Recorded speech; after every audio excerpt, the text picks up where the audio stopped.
नमः संस्कृताय मित्राणि, सर्वेभ्यो नमो नमः। आप सभी का स्वागत है आज की इस व्याख्यान में। हम लोग शुक्ल यजुर्वेद के 32वें अध्याय का अध्ययन करते हुए 8 मंत्रों का अध्ययन हमने संपन्न कर लिया था। आज 9वीं कंडिका से लेकर के जहाँ तक हो पाएगा किया जाएगा।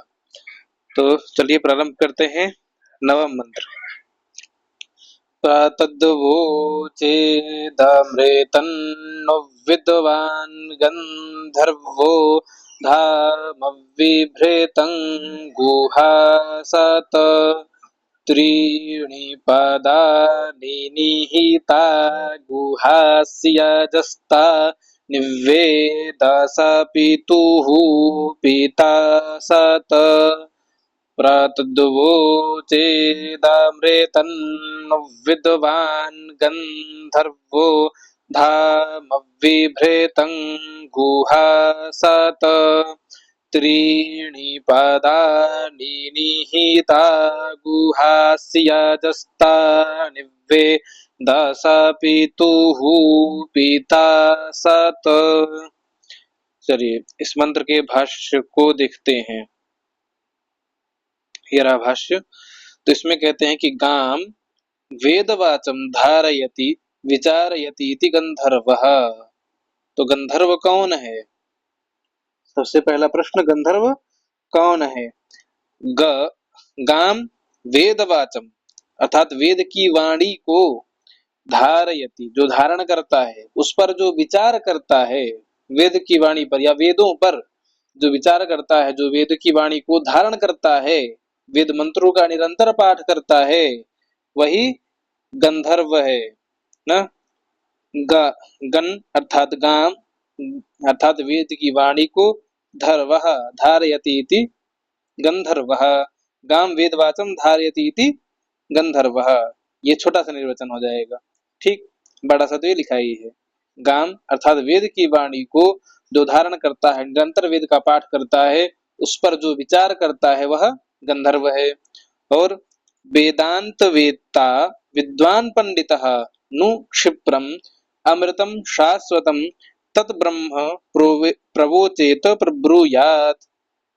वेदांत वेत्ता विद्वान, वेदांत को जानने वाला, वेत्ता था जानने वाला, विद्वान पंडितः सादा पंडित नहीं, विद्वान पंडित।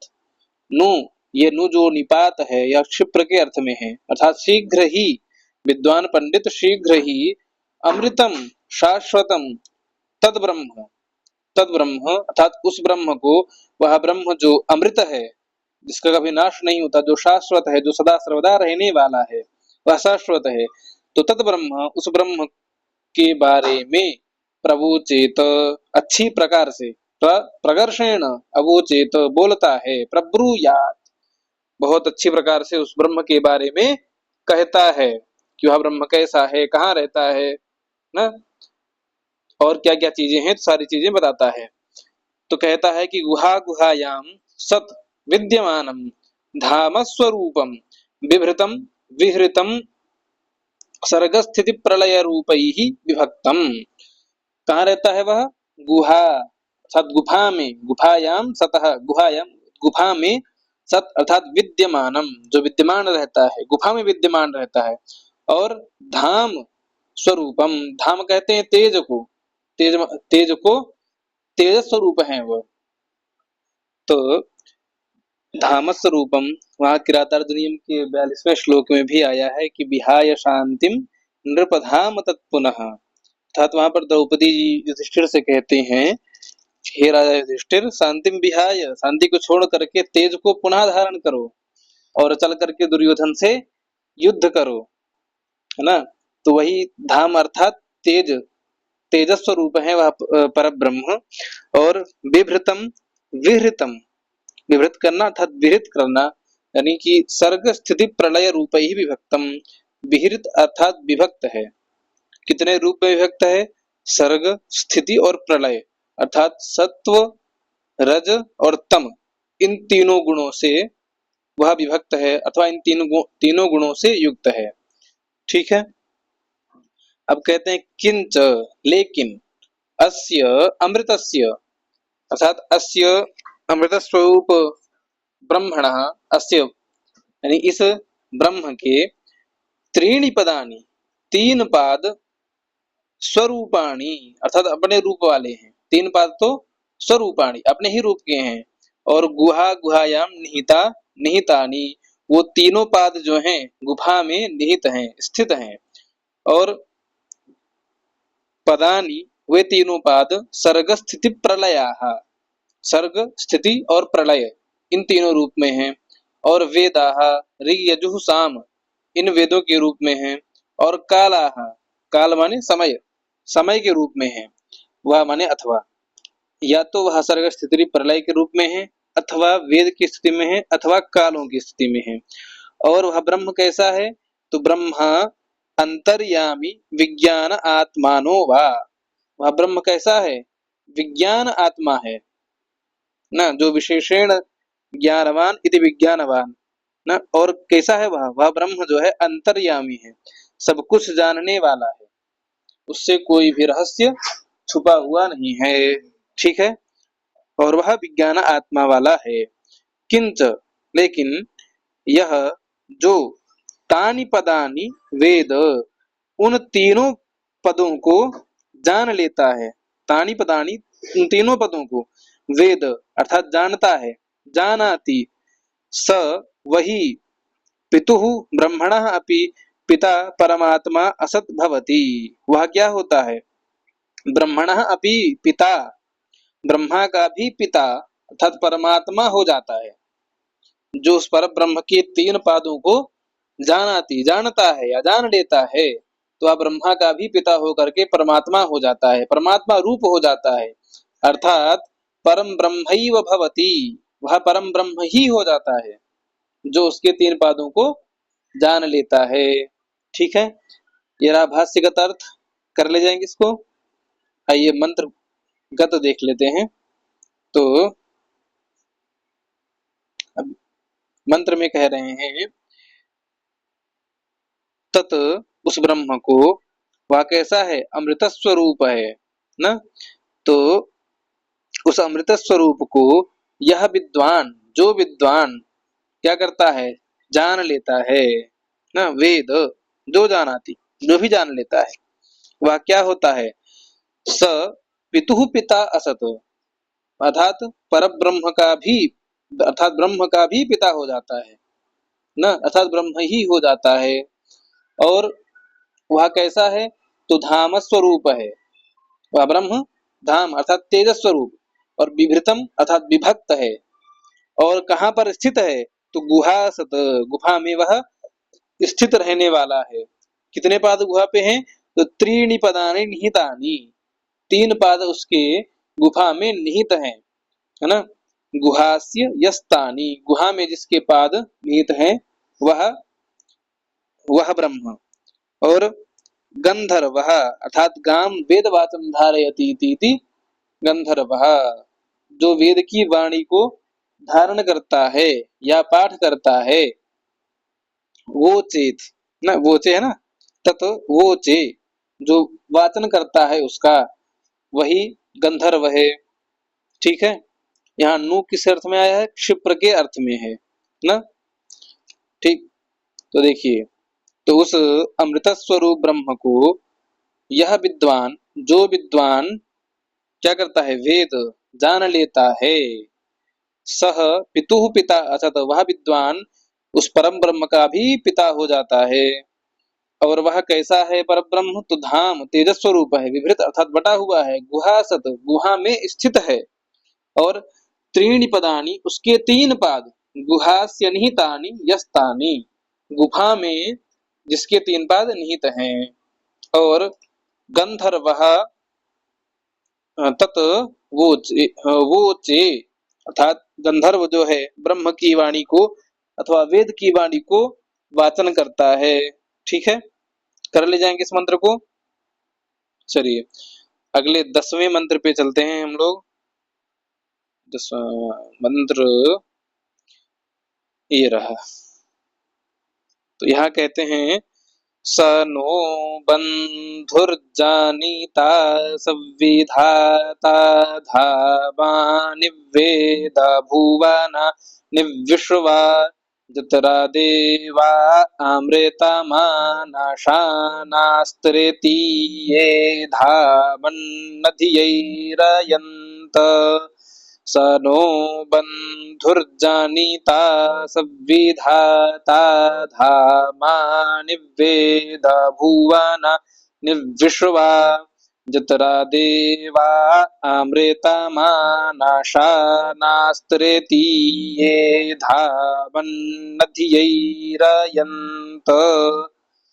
देखिए इसके भाष्य को देखिए, तो यहाँ पर कहते हैं कि स परमात्मा अर्थात वह परमात्मा न अस्माकं बंधु बंधु अवमान्य अर्थात अस्माकं यानी कि हमारा वह परमात्मा बंधु के रूप में मान्य है। वह परमात्मा हमारा क्या है? बंधु रूप है। ठीक, बंधु के रूप में मानने योग्य है, मान्य है, बंधु रूप में मान्य है। और वह क्या है? जनिता जनयिता अर्थात वह उत्पत्ति कराने वाला है, जिसने हमारी रचना की है, वह परब्रह्म है। और वह किस रूप में हमको मानना चाहिए? बंधु के रूप में, कि वह हमारा बंधु है, हमारे अच्छे बुरे को वही सोचता है। ठीक, यहाँ पर जनिता मंत्रे, यह पाणिनि का 6वें अध्याय के 4थे पाद का 53वां सूत्र है। इति णिचो लोपः, यहाँ पर णिच का लोप हुआ है। मंत्र में क्या शब्द आया है? जनिता शब्द आया है। मंत्र में जनिता शब्द आया है, लेकिन होना क्या चाहिए था? जनयिता, जनयिता। लेकिन इस जनिता मंत्र सूत्र के द्वारा अथवा उस समय जो व्याकरण रहा होगा उसके कारण यहाँ पर णिच का लोप हो गया होगा, क्योंकि वेद तो हमारे अनादि है ना, अर्थात जब सृष्टि उत्पत्ति हुई तभी से वेद हैं। तो उस समय का जो व्याकरण था उसको पाणिनि जी ने अपने सूत्र में संकलित किया है। ठीक है, अब कहते हैं कि सच विधाता, वह जो विधाता है ना, विधान करने वाला है, वह क्या है? धारयिता, हमको धारण करने वाला है ना, हमारा बंधु है और हमको धारण करता है। सह, वह ब्रह्म विश्वा सर्वाणि भुवनानि भूत जातानि धामानि स्थानानि च वेद, वह पर ब्रह्म विश्व के सभी भुवनों को, भूत जातों अर्थात प्राणियों को, सभी धामों को अर्थात तीर्थों को, और सभी स्थानों को च वेद जानता है। वेद, विद ज्ञाने धातु है, उससे वेद शब्द बनता है ज्ञान करने के अर्थ में। अर्थात वह ब्रह्म सह वेद, देखिए सह वेद, वह सब कुछ जानता है। वह जानता है, क्या जानता है? तो विश्वा सर्वाणि भुवनानि, विश्व में जितने भी भुवन हैं उन सभी भुवनों को वह जानता है। और उन भुवनों में रहने वाले जितने भी भूत जाते हैं, जितने भी प्राणी हैं, उन सभी को भी वह जानता है। सभी धामों को जानता है, सभी स्थानों को जानता है। धाम यहाँ पे तीर्थ, तेज नहीं, तीर्थ, सभी को वह जानता है। और देवाः अग्न्यादयः तृतीये धामनि स्थाने स्वर्ग रूपे अध्ययरयन्त स्वेच्छया वर्तन्ते। अब यहाँ पर बात आती है देवताओं की। तो देवाः, जो देवता हैं, कौन? तो अग्नि आदि। अग्नि क्या है? सभी देवताओं में अग्रणी है। ठीक है, तो अग्नि आदि जितने भी देवता हैं वह तृतीय धामन अर्थात तीसरे धाम माने लोक में, तीसरे लोक। अब तीसरा लोक कौन सा है? तो भू भुवः स्वः, स्वः नाम का तीसरा लोक है। स्वः से स्वर्ग लोक का ग्रहण करना है, अर्थात तृतीय धामन अर्थात स्वर्ग लोक में, धामन स्थाने स्वर्ग लोक में, स्वर्ग रूपे, देखिए कह भी रहा है, स्पष्ट भी किया आगे, स्वर्ग रूपे, स्वर्ग रूप वाले धाम में, स्थान में, अध्ययरयन्त अर्थात स्व इच्छया, अपनी इच्छा से, वर्तन्ते विचरण करते, वहां पर रहते हैं। किसी ने वहां पर उनको स्थापित नहीं किया, लेकिन स्वेच्छया अपनी इच्छा से वहां पर वो रहते हैं। और कीदृशा देवाः, वो देवता किस प्रकार के हैं? जो तृतीय धामन में अर्थात अंत स्वर्गलोक में जो रहते हैं वह किस प्रकार के हैं? तो कहते हैं कि अमृतम मोक्ष प्रापकम ज्ञानम यत्र ब्रह्मणि आनशानः व्याप्नुवानाः अश्नुवते आनशानाः। कहते हैं कि अमृतम अर्थात मोक्ष प्रापकम ज्ञानम, मोक्ष को प्रदान करने वाला ज्ञान, यत्र ब्रह्मणि जहां पर ब्रह्म में, आनशानः अर्थात व्याप्त है। कैसा ज्ञान ब्रह्म में व्याप्त है? तो मोक्ष को, अमृतम अर्थात मोक्ष प्रापकम, मोक्ष को प्रदान करने वाला ज्ञान, यत्र ब्रह्मणि जिस ब्रह्म में, जहां पर ब्रह्म में, आनशानः अर्थात व्याप्तवानः व्याप्त है, वहीं पर ये देवता वैसे देवता हैं ना कि, अर्थात इन देवताओं में भी मोक्ष को प्रदान करने वाला ज्ञान निहित है। ये देवता उस ज्ञान को जानते हैं कि मोक्ष किस प्रकार से प्राप्त हो सकता है। अश्नुवते आनशानः अर्थात व्याप्तवानः, व्याप्त होने के अर्थ में अश धातु है यहाँ पे ना। तो बहुलम छंदसी, यह सूत्र है पाणिनि अष्टाध्यायी के दूसरे अध्याय के चौथे पाद का 76वां सूत्र। तो इति अशेः वादित्वेन द्वित्वे शानचि अभ्यासस्य नुक आगमः। इति इस पाणिनि के सूत्र के द्वारा बहुलम छंदसी, छंदसी अर्थात वेद में बहुलता से, विकल्प से कुछ कार्य होते हैं। तो यहाँ पर अश जो धातु है उसको यहाँ पर वादित्व होने के कारण द्वित्व हो गया है यहाँ पे। तो है ना, द्वित्व होने के कारण शानचि, शानच प्रत्यय करने पर अभ्यासस्य, अभ्यास में अर्थात प्रयोग में नुग का आगम कर दिया गया है। तो अश्नुवते अथवा आनशानः व्याप्नुवानः ऐसा रूप बनेगा। ठीक है। तो कैसा ज्ञान है उन देवताओं में? कीदृशा देवता देवाः, तो वो देवता किस प्रकार के हैं? तो जिनमें अमृत स्वरूप मोक्ष को प्रदान करने वाला ज्ञान, यत्र ब्रह्मणि जिनमें, उन देवताओं में, आनशानः व्याप्नुवानः व्याप्त है। ठीक ऐसे देवता है। और ब्रह्मनिष्ठम ज्ञानम प्राप्ताः सन्तः, वो कैसे है कि ब्रह्मनिष्ठ ज्ञान को प्राप्त किए हुए हैं जितने भी देवता हैं स्वर्गलोक में, तृतीय धाम में, वह कैसे हैं कि ब्रह्मनिष्ठ ज्ञान को प्राप्त किए हुए हैं। और स्वर्गलोक में वह सभी देवता देवाः मोदंत प्रसन्न होते हैं। इति भावः, यह भाव है महीधराचार्य जी का। वो देवता ब्रह्मनिष्ठ ज्ञान को प्राप्त किए हुए हैं और स्वर्गलोक में प्रसन्न रहते हैं। ठीक है। ये रहा भाष्यगत अर्थ। कर जाएंगे। आइए मंत्रगत अर्थ देख लेते हैं इसका। स नः बंधुः और जनिता, सह परब्रह्म, वह जो परब्रह्म है, नः अर्थात अस्माकं बंधु, हमारा बंधु है, और जनिता हमारा कारण भी है। हाँ, हमको उत्पन्न करने का कारण भी वही है। और सविधाता, वही विधान करने वाला है ना। और सविधाता वह जो विधाता है, वह धामानि वेद और भुवनानि विश्वा, धामानि भुवनानि विश्वा च वेद, धामों को, सभी लोकों को, और भुवनानि 14 भुवनों को, और संपूर्ण विश्व को वेद अर्थात जानता है। और तृतीय धाम में भूर्भुवः स्वः, स्वर्गलोक में, अध्ययनयन्त अर्थात अपनी इच्छा से, यत्र देवाः जहाँ पर देवता, अध्ययनयन्त विचरण करते हैं। कहाँ पर? तृतीय धाम में अर्थात स्वर्गलोक में। और वो देवता कैसे हैं? तो अमृतमानशानाः अर्थात अमृत अर्थात मोक्ष को प्रदान करने वाले ज्ञान को धारण किए हुए हैं वो देवता। और वह स्वर्गलोक में अपनी इच्छा से विचरण करते हैं, है ना। तो वह जो परमात्मा है, नः अस्माकं सह बंधु, वही बंधु है, और जनिता हमारे उत्पत्ति का कारण भी वही है, और वह विधाता, धामानि विश्वभुवनानि वेद, सभी धामों को, संपूर्ण विश्वों को, संपूर्ण जगत को वह जानता है। और यत्र देवा जहाँ पर देवता, तृतीय धामन तीसरे धाम में अर्थात स्वर्गलोक में अपनी इच्छा से विचरण करते हैं। और वह देवता कैसे हैं? अमृतमानशानाः अर्थात अमृत स्वरूप ज्ञान को धारण करने वाले हैं। ठीक है, कर ले जाएंगे मंत्र के अर्थ को। चलिए अगले मंत्र पे चलते हैं, 11वां मंत्र। एकादशी।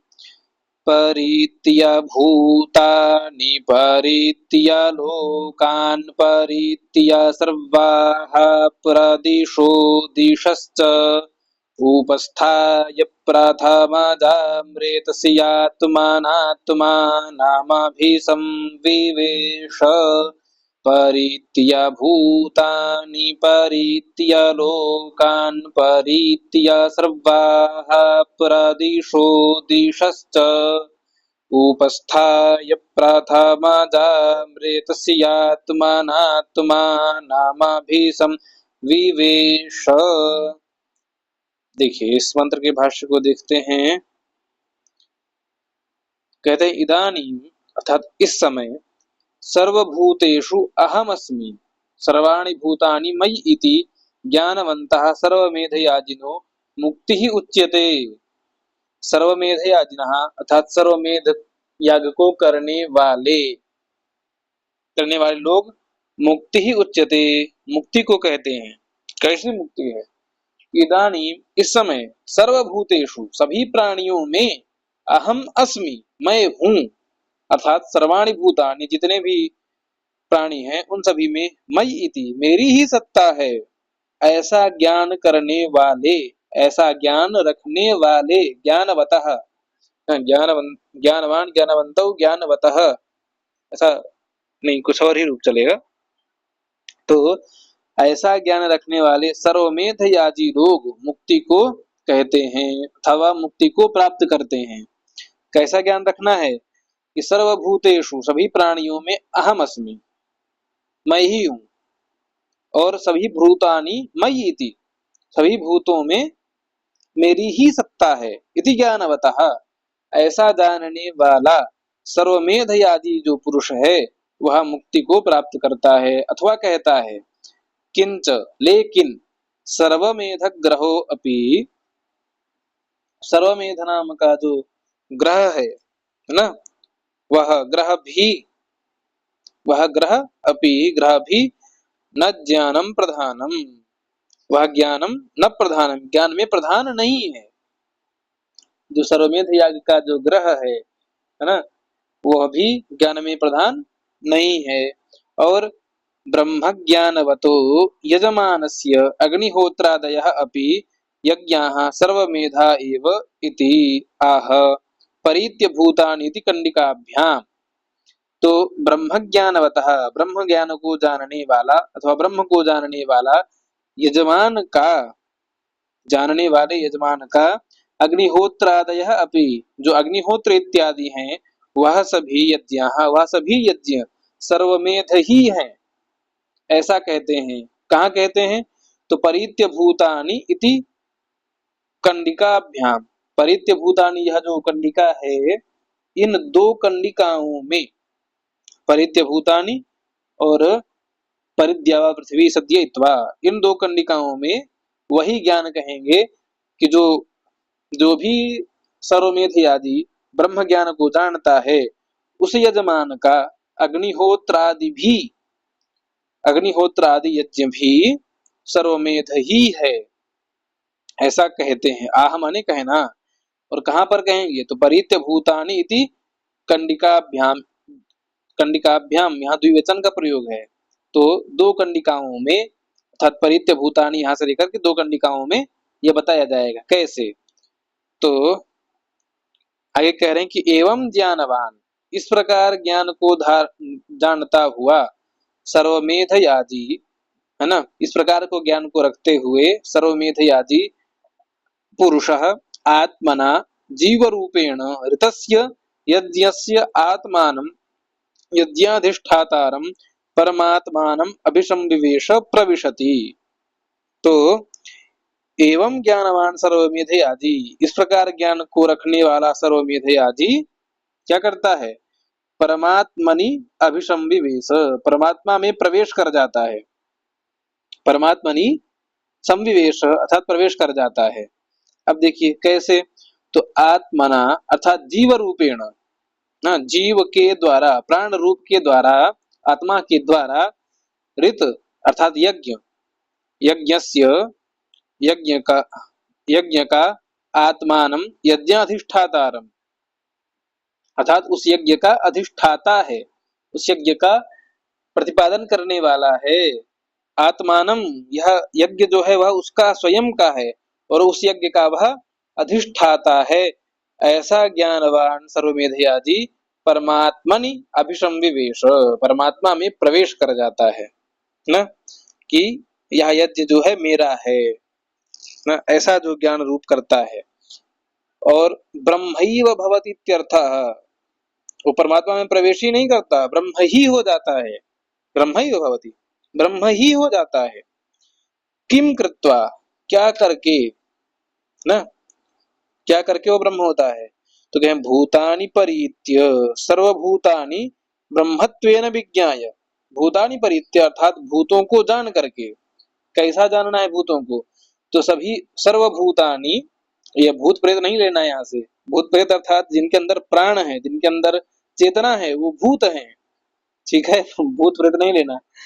तो सर्वभूतानि, सभी भूतों को ब्रह्मत्वेन विज्ञाय, ब्रह्म के रूप में जान करके, है ना, सभी भूत कैसे हैं, ब्रह्म से युक्त हैं, ऐसा जान करके वह ब्रह्मैव भवति, ब्रह्म ही हो जाता है, ठीक है। और लोकान भूरादीन परीत्य ब्रह्म रूपान ज्ञात्वा, ये तो केवल भूतानि परीत्य था, लोगों को सभी लोगों में ब्रह्म को जान करके। और लोकान, जितने भी लोक हैं, भूह आदि, भू भुआ स्वः महा जना तपः सत्य लोक, जितने भी लोक हैं, इन सभी को परीत्य अर्थात ब्रह्म रूप में जान करके वह ब्रह्मैव भवति, ब्रह्म होता है। और सर्वाः प्रदिशः विदिशः दिशश्च परीत्य तद्रूपा ज्ञात्वा, अर्थात सर्वाः प्रदिशः, सभी प्रदिशाओं को, सभी विदिशाओं को और सभी दिशाओं को जान करके, कैसा जानता है, तद्रूपान ज्ञात्वा, उस ब्रह्म के रूप वाले ही यह सारी दिशाएं हैं, प्रदिशाएं हैं, विदिशाएं हैं, ऐसा जान करके परमात्मा संविवेश, परमात्मा में वह प्रवेश कर जाता है।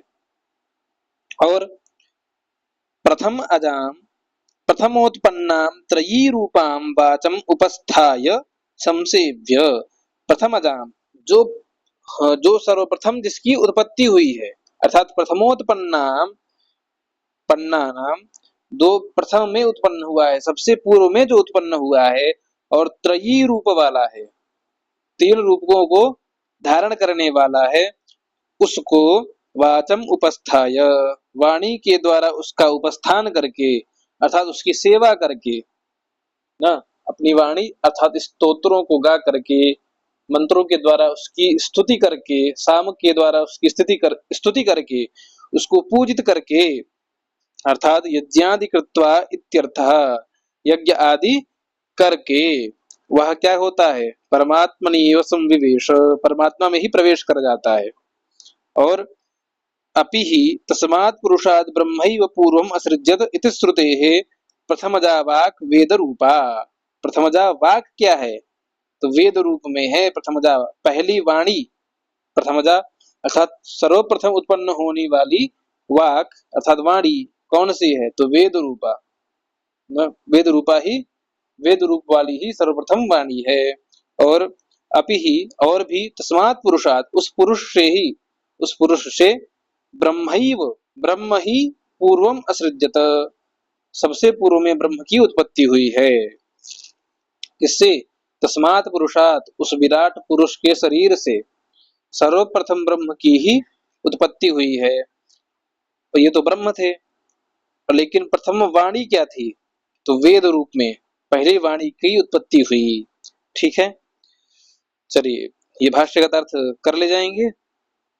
चलिए मंत्रगत अर्थ भी देख लेते हैं इसका, ये रहा। तो कहते हैं भूतानि परीत्य, अर्थात सभी भूतों को जान करके, सभी प्राणियों को जान करके, लोकान परीत्य, सभी लोकों को जान करके, और सर्वाः प्रदिशः दिशश्च परीत्य, सभी दिशाओं प्रदिशाओं को जान करके, और क्या करके, प्रथमजाम अमृतस्य उपस्थाय, प्रथमजाम जो जिसकी प्रथम में उत्पत्ति हुई है, सर्वप्रथम जिसकी उत्पत्ति हुई है, ऐसे अमृत स्वरूप ब्रह्म की उपस्थापना करके अर्थात उसकी प्रार्थना करके तस्य आत्मनाम अभिसंविवेश, उस प्रथम में उत्पन्न हुए आत्मा में ही अर्थात उस परम ब्रह्म में ही संविवेश प्रवेश कर जाता है ना, अर्थात ब्रह्म स्वरूप हो जाता है, ब्रह्म ही हो जाता है। ठीक है, तो भूतानि परित्य सभी प्राणियों को जानता है, जान करके, कैसा जान करके कि सभी प्राणियों में ब्रह्म ही है, ऐसा जान करके, सभी लोकों में वह ब्रह्म ही है, ऐसा जान करके, सभी दिशाओं प्रदिशाओं में वह ब्रह्म ही है, ऐसा जान करके, और उस प्रथम में उत्पन्न होने वाले ब्रह्म की स्तुति इत्यादि करके तस्य आत्मना अभिसंविवेश, उस आत्मा में, उस पर ब्रह्म में प्रवेश कर जाता है। कौन? सर्वमेध याजी, जो सर्वमेध नामक याग को करता है वह, और उसके अग्निहोत्र इत्यादि जो भी कर्म है उस सर्वमेध यागी के, वह सब भी सर्वमेध ही है। जो अग्निहोत्र इत्यादि हैं उसके, वो सब सर्वमेध हैं, ऐसा जानना चाहिए। ठीक है, कर ले जाएंगे मंत्र के अर्थ को। चलिए अगले मंत्र पे चलते हैं, 12वें मंत्र पे।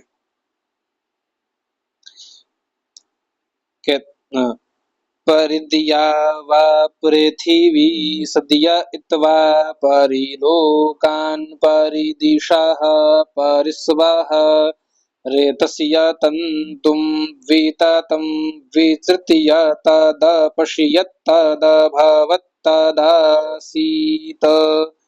पर्दिया वा पृथिवी सद्या इत्वा परिलोकान् परिदिशाः परिस्वाः रेतस्य तन्तुं विततं विसृत्य तदपश्यत् तदभवत् तदासीत्। चलिए इसके भाष्य को देखते हैं। कहते हैं परि इति उपसर्ग इत्व इत्यनेन सम्बध्यते। परि इति उपसर्ग, उपसर्ग इत्व इति अनेन सम्बध्यते। परि अर्थात उपसर्ग, अर्थात उस लोक को, किस लोक को? तो वह जो उपसर्ग लोक है, जो स्वर्ग इत्यादि लोग हैं उनको उपसर्ग लोक भी कहा जाता है। तो जो उपसर्ग लोक हैं उनको इत्वा अर्थात उनको लांघ करके, इत्तनेन संबध्यते, इससे संबंधित होता है, उससे बंधता है। कैसे? उन सभी लोकों को परित्य, लांघ करके, उपसर्गों को क्या करता है? लांघ, इत्वा माने लांघ करके, संबध्यते स्थित होता है। और सर्वमेध याजी तत् ब्रह्म अपश्यत, सर्वमेध याग को करने वाला तत् ब्रह्म, उस ब्रह्म को अपश्यत देखता है। पश्यति माने देखता है, किस ब्रह्म को? जो सभी लोकों को लांघ करके स्थित है, उस पर ब्रह्म को सर्वमेध यागी ही देखता है। और तत् अभवत भवति, वही हुआ था, और तद आसीत, वही सब कुछ है। वस्तुगत्या तदेव अस्ति, सभी वस्तुओं में वही है, वह ही है, उसकी ही सत्ता है ना, ऐसा जानता है। और अज्ञान निवृत्तिरेव दर्शनम भवनम च इति भावः, अज्ञान की निवृत्ति के लिए ही दर्शन होना, उसका होना, उसकी स्थिति होना, ऐसा भाव है कि आपके अज्ञान की निवृत्ति हो, आपको ज्ञान होना चाहिए कि वह ब्रह्म है। और किम कृत्वा, क्या करके?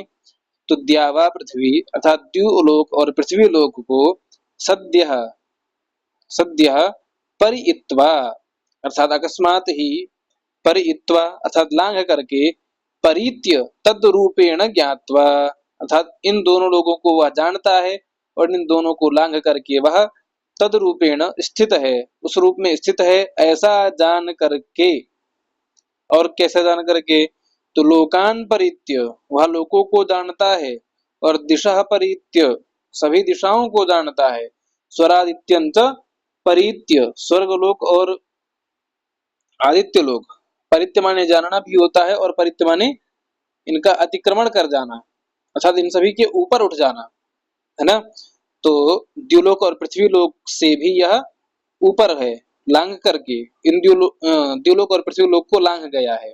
और लोकान परित्य, सभी लोकों को लांघ करके, सभी को अतिक्रमण करके, सभी दिशाओं का अतिक्रमण करके, स्वः अर्थात स्वर्ग लोक का, आदित्यंच सूर्य को भी लांघ करके, उसका अतिक्रमण करके वह ब्रह्म स्थित होता है ना। हमने इसी एक मंत्र में पढ़ा है यम सूक्त के, ये जो हम पढ़ रहे हैं यम सूक्त है, इसी में एक मंत्र हमने पढ़ा है कि ना कि उस पुरुष के आसपास चारों ओर कोई भी प्राप्त नहीं होता है ना, परिचक्रभत कोई नहीं प्राप्त होता है। तो क्यों नहीं प्राप्त होता है? क्योंकि वह सभी लोगों को, है ना, सभी लोगों को, सभी दिशाओं को, सूर्य लोक को भी और स्वर्ग लोक को भी, इन सभी को परित्य, इन सभी को अतिक्रमण करके वह स्थित होता है। और क्या कहते हैं, तो गुह्यम वस्तु पुनः पुनः कथितम चित्तम आरोहति इति पुनरुक्ति ही, जो गुह्य वस्तु है, गूढ़ वस्तु है, उसका पुनः पुनः कथन करने से, उसको बार बार कहने से, चित्तम आरोहति इति, वह चित्त में चढ़ जाता है। आरोहण करना माने चढ़ जाता है, चित्त में चढ़ जाता है। इति पुनरुक्ति ही, इसलिए पुनः उक्ति की गई है। परित्य इत्यादि पुनः कहा गया है ना, जबकि परित्य भूतानि ये सब पहले भी आ चुका है। परित्य लोकान पहले मंत्र उसमें 11वें मंत्र में भी आ गया है ना। तो यह सब चीजें दोबारा क्यों कहा? तो कहा क्योंकि वह ब्रह्म जो है वह गुह्य वस्तु है ना, उसको जानना अत्यंत कठिन है। इस कारण से बार बार कहने पर, बार बार यदि हम उसी का जिक्र करेंगे तो वह चित्त में चढ़ जाएगा, इसलिए पुनरुक्ति की गई है। आप तो स्वयं की लाइफ में अनुभव करते होंगे, जब कोई चीज बार बार बार बार बार बार होती है तो चित्त में चढ़ जाती है, वह कुछ भी हो, है ना, वह आपके चित्त में चढ़ जाती है, वो हमेशा आपको याद रहने लग जाती है। ठीक है, इसीलिए पुनरुक्ति कर रहे हैं कि आपको पता चले, आपको पता करना है कि यह ब्रह्म कौन है ना, इसलिए बार बार पुनरुक्ति की जा रही है।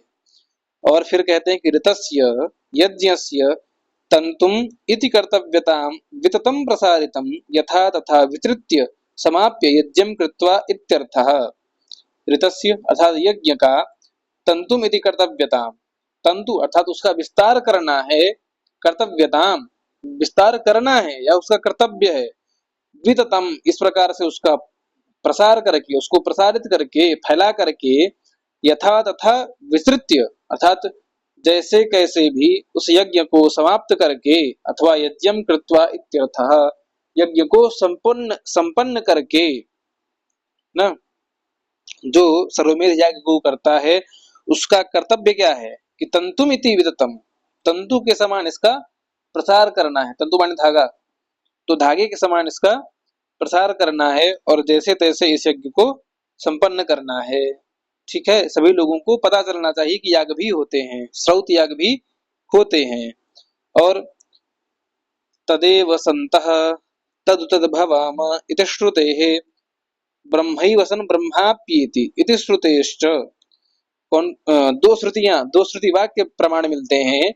तदेव संतः वह होता हुआ ही, तदुभवाम वही हो जाता है, क्योंकि जिसके बारे में आप चिंतन करते हैं आप वही हो जाते हैं ना। तो श्याम श्याम रटत रटत आप भई मैं श्याम, अर्थात श्याम के बारे में चिंतन करते करते, श्री कृष्ण का चिंतन करते करते वह कृष्णमय ही हो गया, कृष्ण ही हो गया। तो वही बात यहाँ भी कह रहे हैं कि उस ब्रह्म का संतत निरंतर चिंतन करते करते वह ब्रह्म ही हो गया। इति श्रुते, ऐसी श्रुति मिलती है। और ब्रह्म ही वसन ब्रह्माप्येति, ब्रह्म होता हुआ वह ब्रह्म को आप्येति, आपलरी व्याप्त धातु है, प्राप्ति करने के अर्थ में प्राप्त कर लेता है। वह ब्रह्म होता हुआ ब्रह्म को प्राप्त करता है, अर्थात ब्रह्म को जानता हुआ ब्रह्म को प्राप्त करता है। इति श्रुतेश्च, ऐसी श्रुति भी प्राप्त होती है। और ब्रह्म रूपस्य जीवस्य अज्ञान निवृत्तिरेव ब्रह्म आप्ति ही इत्यर्थः। अर्थात ब्रह्म रूपस्य, है, ब्रह्म रूप जो जीवन है, उस जीव का, उस जीवस्य जीव के अज्ञान निवृत्ति ही, अज्ञान की निवृत्ति के लिए ही, है ना, उस जीव की अज्ञान की निवृत्ति हो, वही क्या है, ब्रह्म की प्राप्ति है। किसी व्यक्ति को संपूर्ण ज्ञान हो जाए अर्थात वह ब्रह्म को प्राप्त कर लिया, और जिसे ज्ञान नहीं है, जो अंधकार में है, वह ब्रह्म को नहीं प्राप्त कर सकता, है ना। जीवस्य अज्ञान निवृत्ति ही एव, जीव की प्राणी की अज्ञान की निवृत्ति के लिए, है ना, अर्थात उसको ज्ञानवान बनाने के लिए, ज्ञान अज्ञान निवृत्ति ही, अज्ञान का निवारण ही ब्रह्म प्राप्ति है, ऐसा अर्थ है। मनुष्य के अज्ञान की निवृत्ति ही ब्रह्म की प्राप्ति है। अर्थात यदि अज्ञान की निवृत्ति होगी तो क्या होगा, आपको ज्ञान हो जाएगा ना, तो जब ज्ञान होगा तभी ब्रह्म प्राप्त होगा।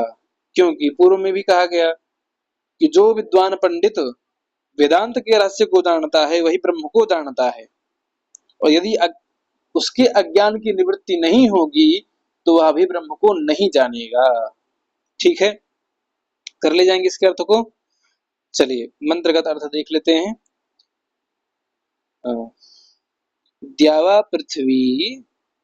पृथ्वी परि, द्युलोक और पृथ्वी लोक से ऊपर उनका अतिक्रमण करके, सद्य, है ना, हमेशा, इत्वा उनको लांघ करके, लोकान परि लोकों को अतिक्रमण करके, और दिशः और स्वः परि, दिशा परि और स्वः परि सभी दिशाओं का अतिक्रमण करके और स्वर्ग लोक का भी अतिक्रमण किए वह ब्रह्म स्थित होता है। और ऋतस्य अर्थात सत्यस्य, ऋत माने यज्ञ, सत्य और यज्ञ दोनों होता है, तो यहाँ पर यज्ञ का ग्रहण है। तो ऋत अर्थात यज्ञ का तंतु रूप में उसका विततम विस्तार करना है, और विचृत्य उसका समापन भी करना है। ये नहीं केवल विस्तार भर करके छोड़ दिए, समापन ही नहीं किए, हाँ समापन भी करना है। तो ऋत अर्थात यज्ञ का तंतु के रूप में उसका विस्तार करके उसका समापन करना है।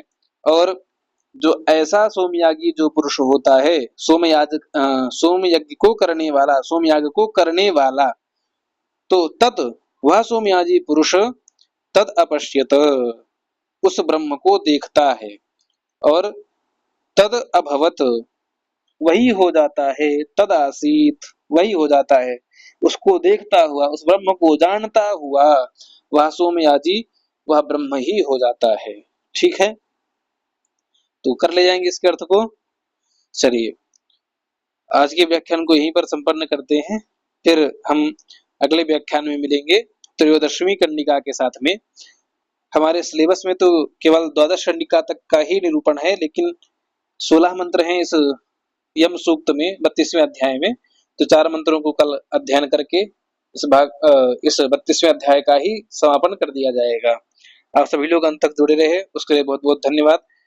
आप सभी लोग पढ़ते रहिए, मस्त रहिए, स्वस्थ रहिए। नमः संस्कृताय, सर्वेभ्यो नमो नमः।